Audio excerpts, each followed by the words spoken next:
Ready start. महोदय, मैं दिल्ली के संबंध में भी कुछ कहना चाहता हूँ। अब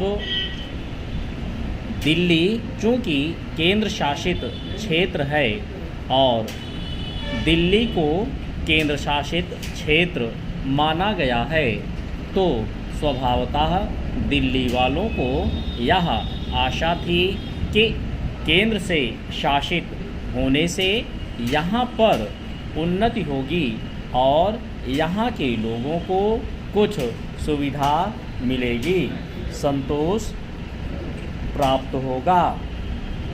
किंतु मैं यह देख रहा हूँ और लोगों में भी यह भावना बढ़ती जा रही है कि जब से यह केंद्र शासित क्षेत्र हुआ है, तब से शासन में निरंकुशता आने लगी है और लोगों की ओर ध्यान कम दिया जाने लगा है।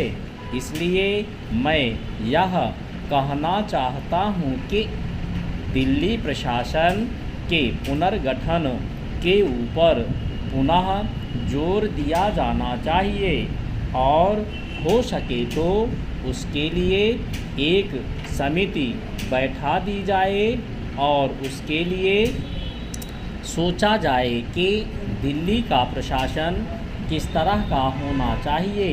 मैं चाहता हूँ दिल्ली के प्रशासन के संबंध में आप विचार करें।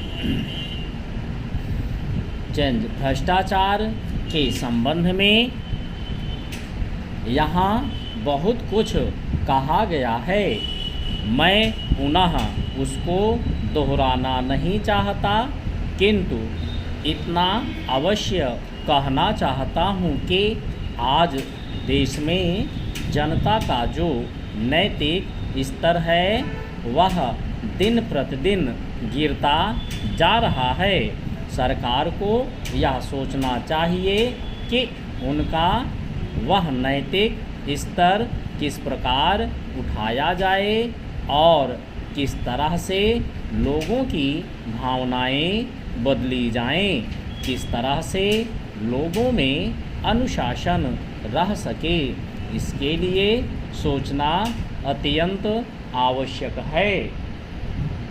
हम जब भ्रष्टाचार की बात कहते हैं तब यह तो सभी मानते हैं कि भ्रष्टाचार है और इसमें कोई दो राय नहीं है कि भ्रष्टाचार मौजूद है।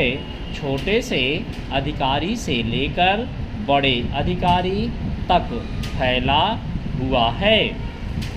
भ्रष्टाचार केवल प्रशासन में है ऐसी बात नहीं है, वरन यह लोगों में भी फैला हुआ है। जब करों की अदायगी का प्रश्न आता है तब लोग दो दो खाते बना लेते हैं और आयकर की चोरी करने का प्रयत्न करते हैं और कर से बचने के लिए भ्रष्टाचार करते हैं। जैसे बगैर दोनों हाथ के ताली नहीं बज सकती, ठीक वही बात भ्रष्टाचार के संबंध में लागू होती है। भ्रष्टाचार के निवारण के लिए जितना अधिकारियों का कर्तव्य है उतना ही कर्तव्य जनता का है।